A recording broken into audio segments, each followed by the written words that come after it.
I need a motion to go into closed session. Moved by Councilor Quinte and Councilor Armstrong. All in favor?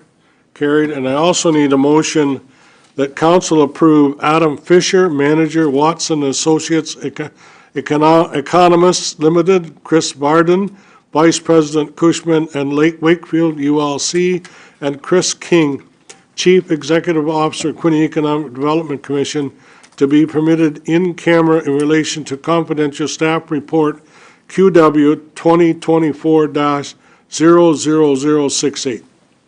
Moved by Councilor Settle, seconded by Councilor Katsovas. Okay. All in favor? Thank you. We're heading into the other chamber. Thank you very much.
and will remain standing until then. Thank you. We begin this meeting by acknowledging that Quinte West is on Indigenous land that has been inhabited by Indigenous peoples from the beginning. We thank all the generations of people who have taken care of this land for thousands of years. Long before today, there have been Indigenous peoples who have been the stewards of this place. In particular, we acknowledge the traditional territories of the Anishinaabe, Huron-Wendat, Haudenosaunee, and the Mohawks of the Bay of Quinte First Nation. This territory is covered by numerous treaties. We recognize and deeply appreciate their historic connection to this place. We also recognize the contribution of the Métis, Inuit, and other Indigenous peoples have made, both in shaping and strengthening this community in particular, and our province and country as a whole. This acknowledgement serves as recognition of the contributions and historical significance of Indigenous peoples across Turtle Island and demonstrates our collective commitment to meet the promises and address the challenges of the Truth and Reconciliation Commission within our community.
Thank you very much for coming, and I guess the only thing I can say is let's hope the Oilers continue winning and win the Stanley Cup.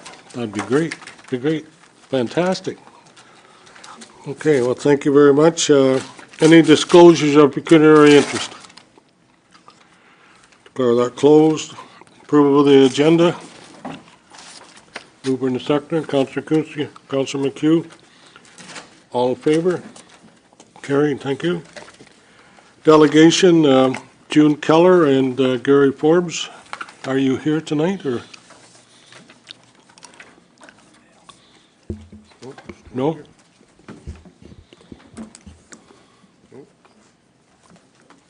No? Didn't hear from them? No? Okay. Need a minutes for regular council meeting. Could we circle back to the minutes, Mr. Mayor? Pardon? Minutes To the for approval of the regular minutes? Minutes of the regular council meeting held on June the 5th. Moved by Councillor McHugh, seconded by Councillor Katsovas. Any questions or comments? All in favor? Thank you. And we haven't heard from, so we're at public input. Anybody have public come on up, please? Thank you.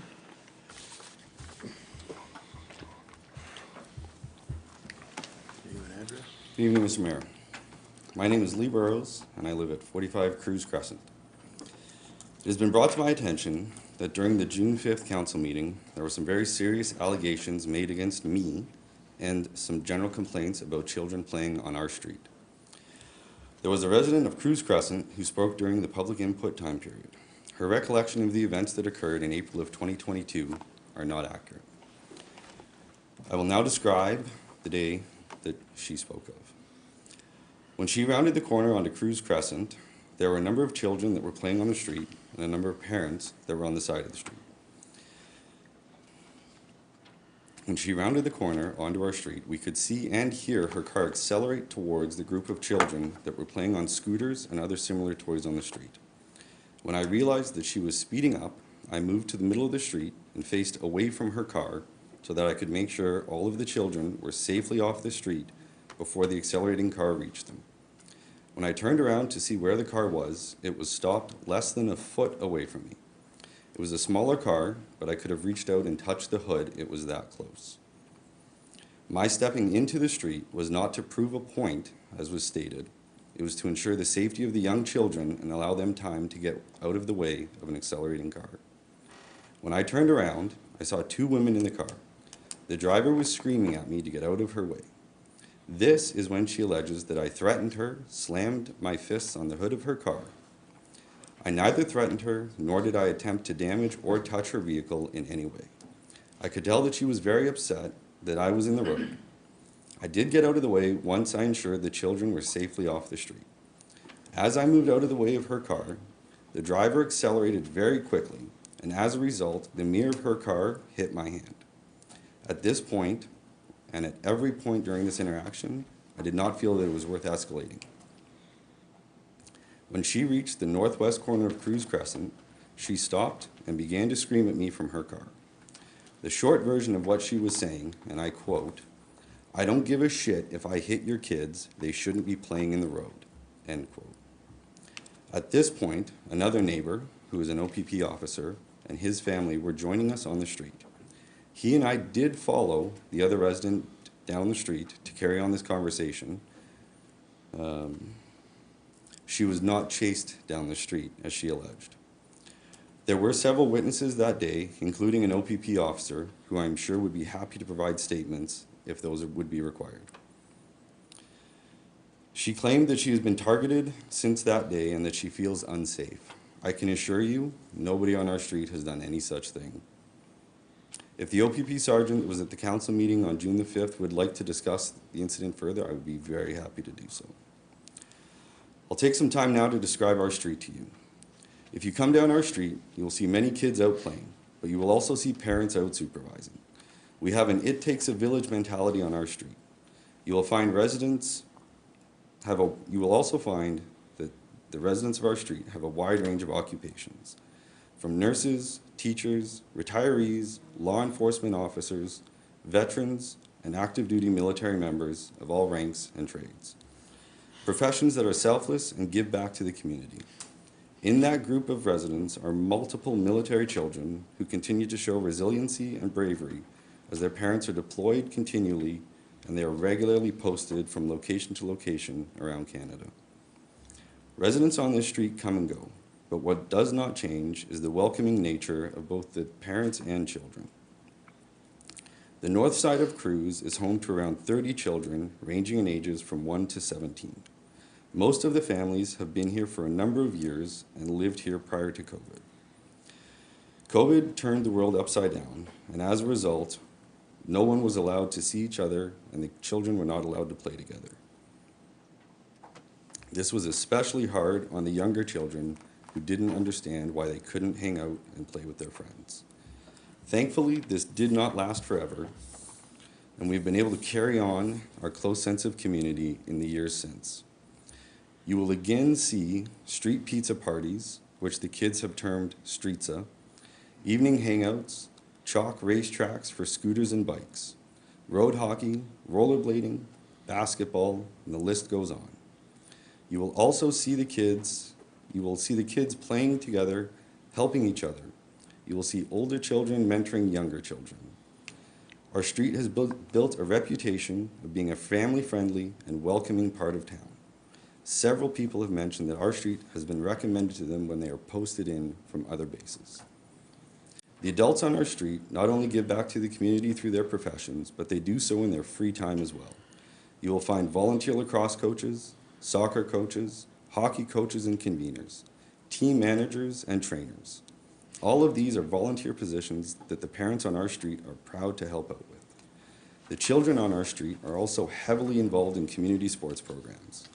You will find a AAA hockey player, several Golden Hawks of various ages and levels, soccer players, triathletes, lacrosse and basketball players, and ball hockey players.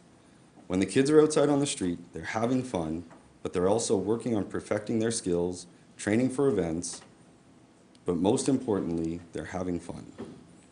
We, as parents, have always made sure that the kids are mindful of vehicles and respectful to anyone else that is using the street. You will often hear parents yelling out "car" so that the kids know to get out of the way. If people are walking, biking, or driving, we always make sure that the kids understand the need to stop what they are doing and allow others to pass.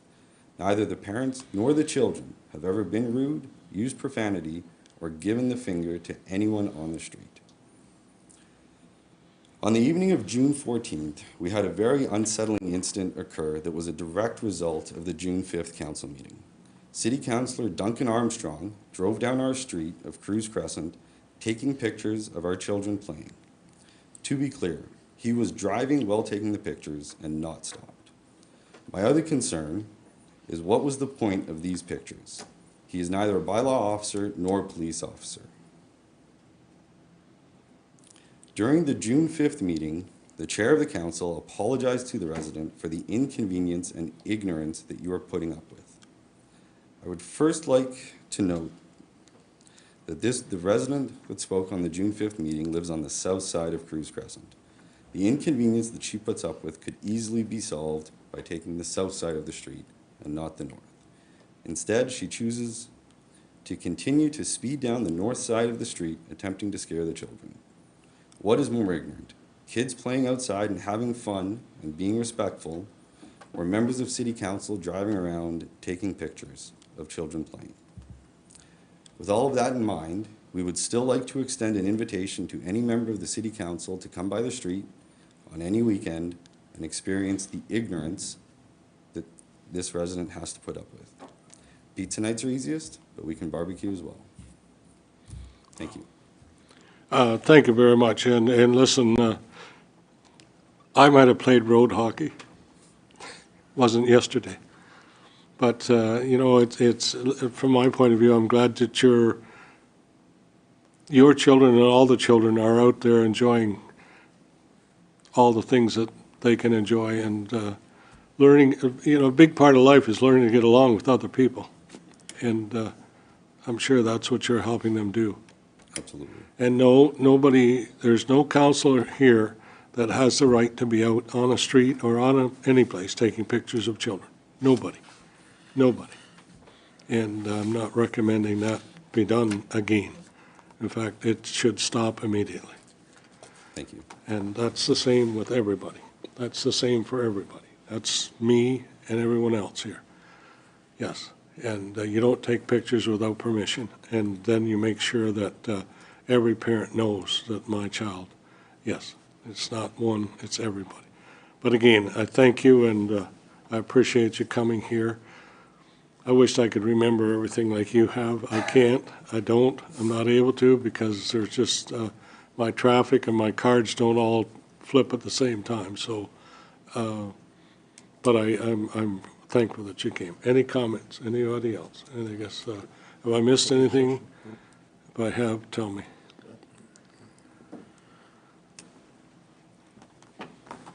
I live on a dead-end road, and if you want to play hockey on my road, just come on over. I'd be glad to blow the whistle. That's, yeah. The only thing you might have to deal with are cows, but I don't have them on the road. I don't want them on the road, but there are some deer that travel through there. Yes, but yeah, you're doing, respect everybody, and that's all we ask, is be respectful and treat people with respect and dignity. That's it. Thank you. Thanks, sir. Thank you very much. Anyone else for public input? Anyone else? Anyone else at all? No? Okay. Okay, so next is committee reports. First one is staff report QW 2024-00105. Peter Adams, Manager Information Technology, regarding 2024 Q2 technology update be received. Councillor McHugh moved. Councillor Armstrong seconds. Any comments or questions? All in favor? Carried. Thank you. And next, report is by Riley Walters, Coordinator Asset Management, regarding non-core asset management plans. And that this is a resolution that I need to move in a seconder for. And that is that staff report 2024-00104 by Riley Walters, Coordinator Asset Management, regarding non-core asset management plans be received, and that council approves the draft plans listed below to meet the legislative requirements. Yeah, 58817, asset management planning for municipal infrastructure. Appendix 1 is facilities, asset management plan, fleet asset management, outdoor park and recreation asset management. And I need a mover and a seconder, Councillor Elliott and Councillor McHugh. Any questions or comments? Anyone? Councillor Stedall? Thank you, Your Worship. Just comment is this is well done and timely. I know that the deadline's July 1st, so it's excellent to see that the city has got it done. And I am just wanted to know what plans are for keeping this updated on a regular basis, because I know the deadline is to file for now, but this is not final. Okay. Yeah, so I'll answer for Riley here. As you know, we've had these draft plans in November, finalized now.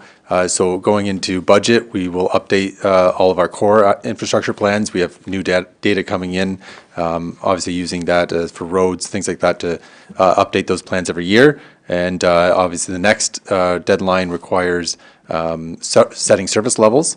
And so Riley is working hard on getting us ready for next year's requirements as well. Thank you. Thank you. Go ahead. Just to follow up on the levels of service, the future levels of service, I'm wondering, are you going to be doing any kind of surveys on what those levels of service will be, or what the plans are, or if there's been, or is that whole plan on developing those levels of service work in progress? Yeah, so we've had discussions. It's very preliminary right now. We're trying to, I guess, get a feel for what other municipalities are also undertaking, because it could be a big project to undertake public opinion on setting service levels internally with council. So you'll hear more from us on that plan. Thank you. Okay. Councillor O'Neill. Thank you, Mr. Mayor. Through you to Director Denowden. It's my understanding these asset management plans help to determine our capital expenditures for future years for the budgets, correct? Correct. In all the plans, you'll see an infrastructure deficit, kind of what, based on what we know of the data, how much we should be spending annually to replace all these assets. And so, yeah, it absolutely has a significant impact on what we decide to present for budget and that infrastructure deficit ultimately that we've been dealing with, and why we've been dealing with a capital levy to kind of deal with that infrastructure deficit gap. Thank you. Councillor Sharp, you're next. Sorry. Thank you, Mr. Mayor, and thank you to Director Denowden. Just a question. Thank you very much that, as Councillor Stedall said, we're meeting these deadlines in such a lot of detailed information. Just a question. We're undertaking the Parks and Recreation Master Plan, and I think our deadline will be the end of the year, early next year. How will we try to align that with the asset management plan if there are additional changes going forward, or if there's any alignment there? Thank you. Go ahead.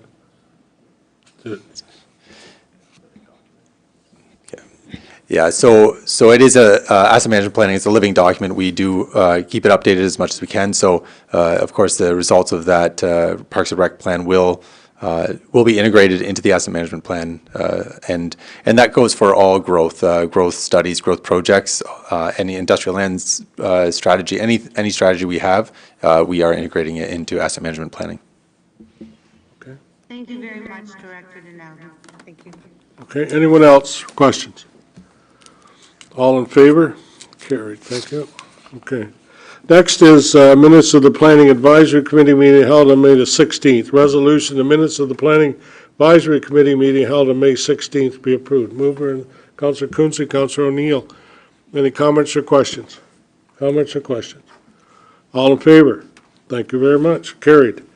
And the next is, this is from Matt Tracy, and what he's asking is that staff report 2024-00102 by Matt Tracy, Manager of Water Wastewater Services regarding Trenton Wastewater Treatment Plant blower replacement be received, and that council approve the single-source purchase of a replacement Hoffman blower from Gardner Denver Nash at a cost of $97,000.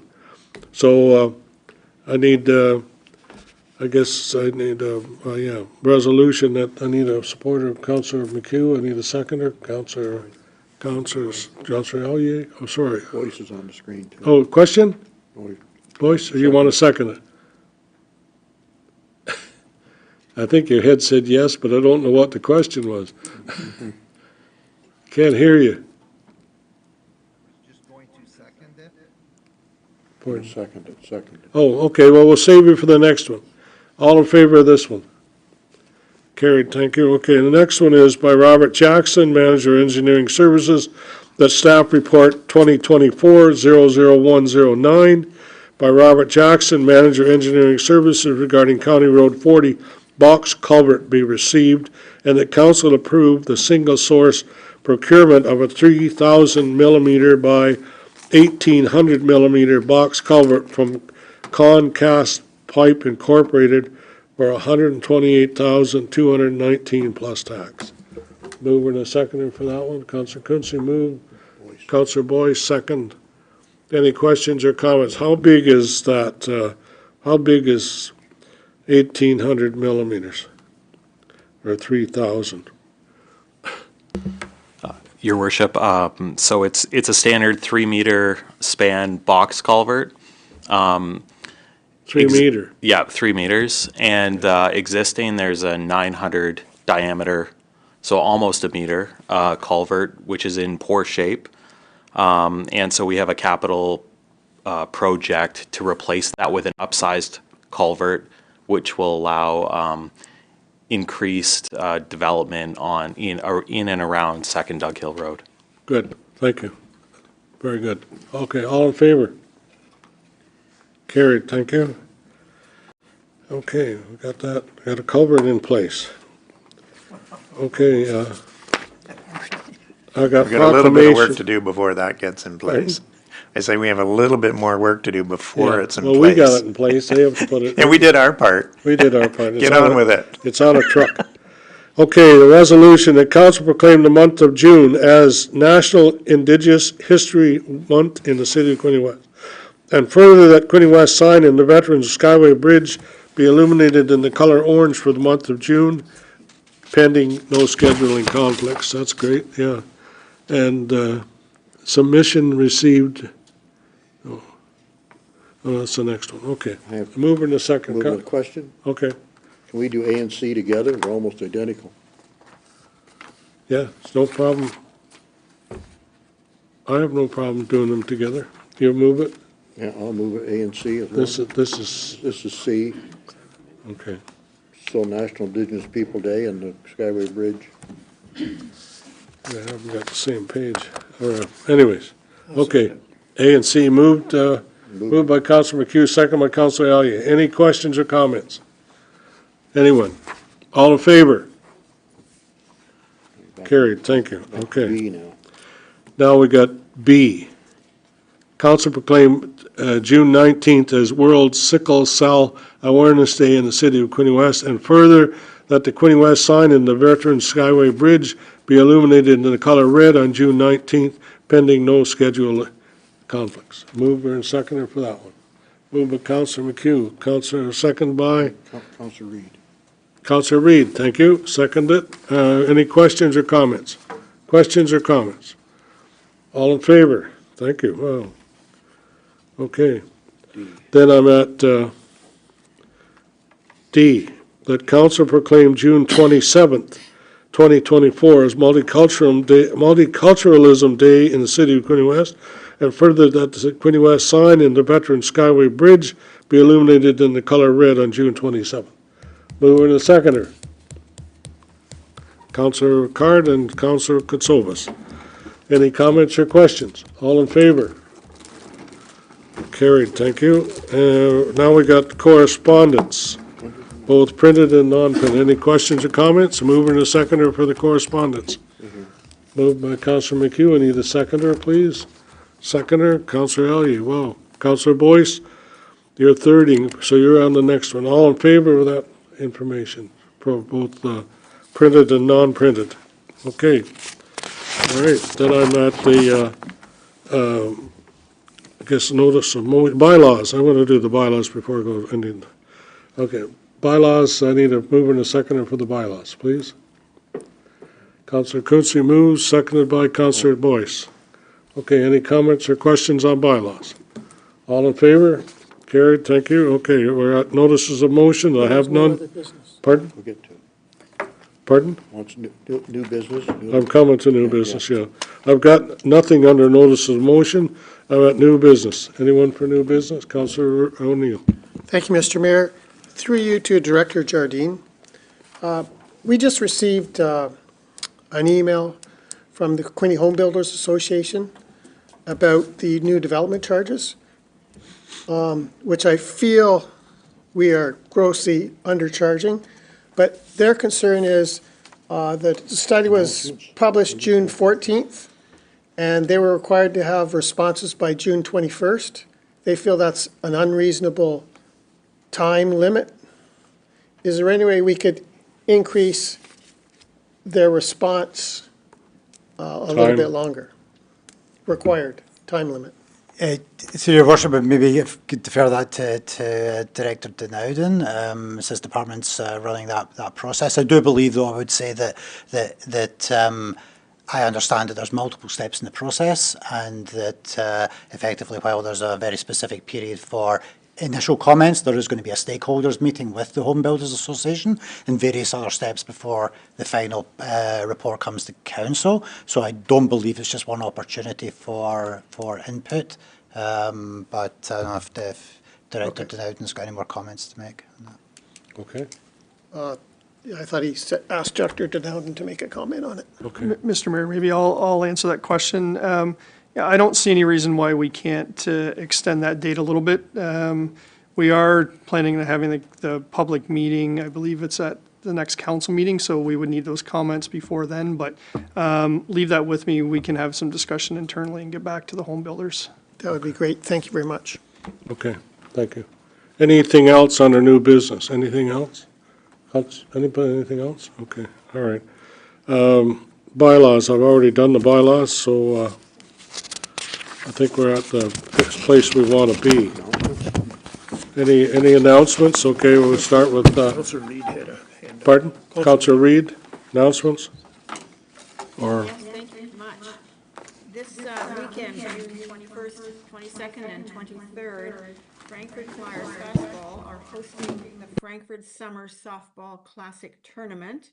The games are played in Frankfurt Ball Diamond and Wooler Ball Diamond. And if you'd like to check out their Facebook page, the Frankfurt Flyers Fastball, you'll get the complete schedule. They have several teams coming in from many locations to play. It's not just local. And I would like to encourage people to come out to see lots of great baseball. I'd like to congratulate the Frankfurt Minor Ball for organizing this great event. They've spent countless hours put into it to organize this event.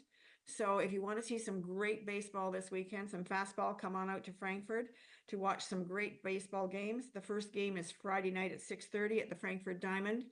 I don't think you'll be disappointed. There's some amazing young baseball players out there. Thank you. sorry, what's the age group? Under 11 and under 13. Okay, thank you. Councilor Sharp had her hand up. Counselor Sharp, question or comment?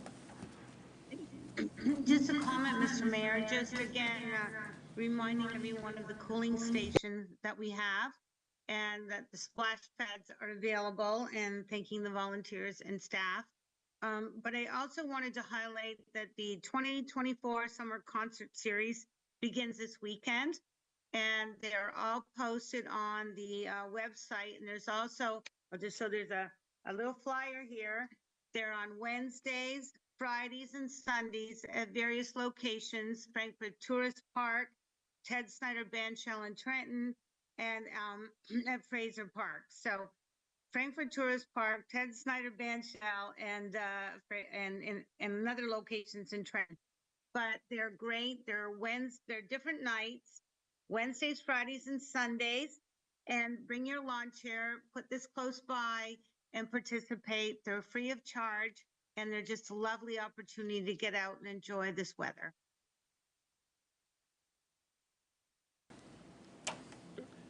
River Valley, what's the last name of it? Pardon? Loggers. Okay, well, I was thinking of Dave Bush. Isn't he playing at the Oh, one? he plays in Frankfurt a lot. But he's coming to Trenton, I think, too, isn't he? Thought I saw where he was playing at. He is he's playing in both places. It's Dave Bush and the River Valley Riders. Oh, Yeah. yeah, country and classic rock. Yeah, Yeah, okay. both places. Well, thank you. Yes. They're- You're right, Mayor, Dave Bush and the River Valley Riders. Yeah, thank you. I saw it someplace, but Councillor Stedall.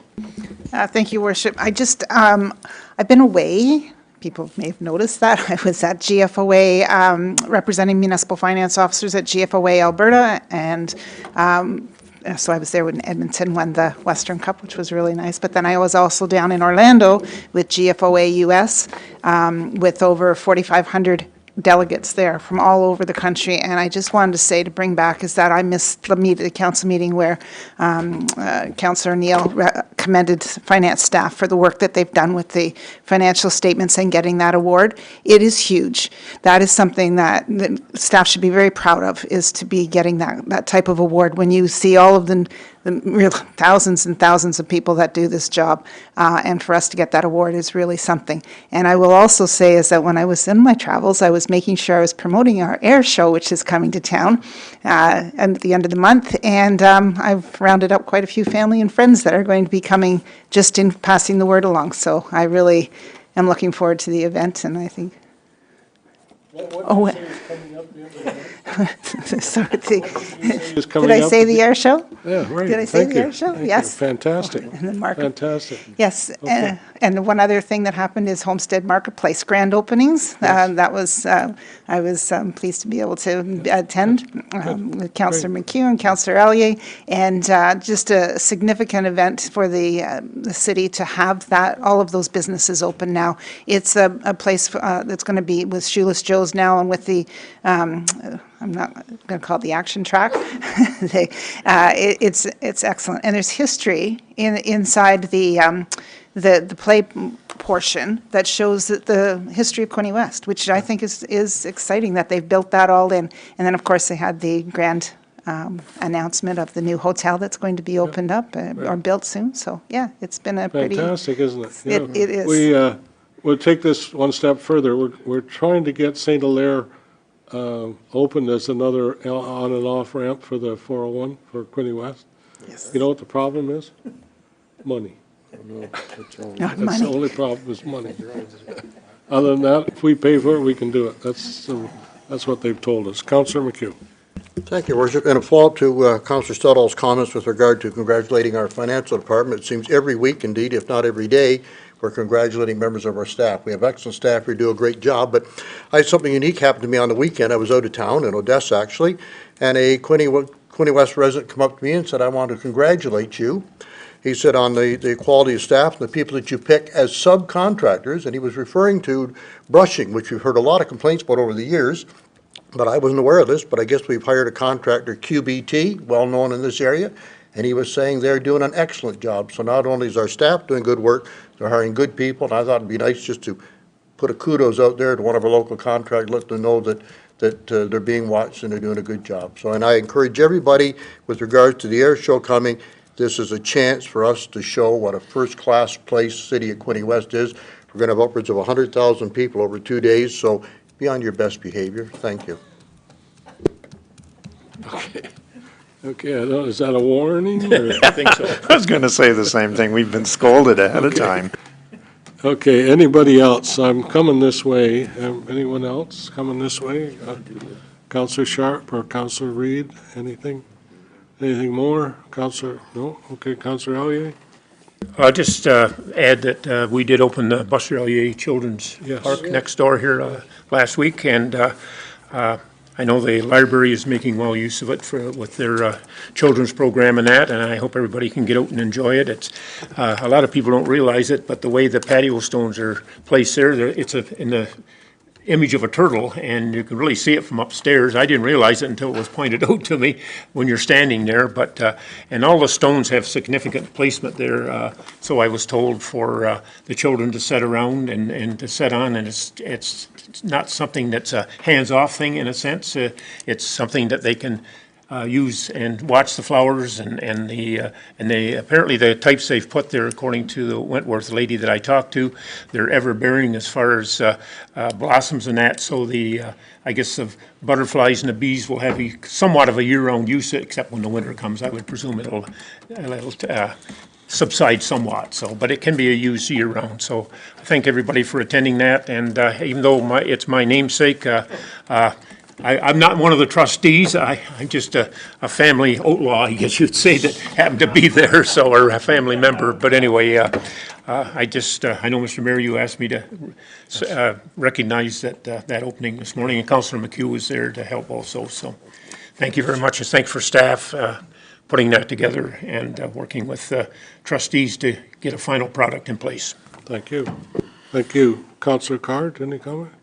Councillor Mike Kutsovas? No, nothing at all? You, nothing at all? What shirt are you going to wear tonight when you get home? One of the jerseys you purchased? Mine are too expensive. You can't afford mine. No, well, thank you very much, and I appreciate everybody being where you have been and taking part in things. I do what I can do, but there's sometimes I get into conflicts. But I'm sure pleased to see and hear that the Oilers are playing another game. Proud of the Oilers and the Canadian heritage, and let's hope they carry on. Anything from any other staff members, Chief? You got or Inspector? Or no? Everybody's good. I'm good. Let's have that famous mover and seconder. Moved by Councillor McHugh, seconded by Councillor Boyce. We're adjourned. Confirmation bylaw, pick 2. Thank you very much. Thank you very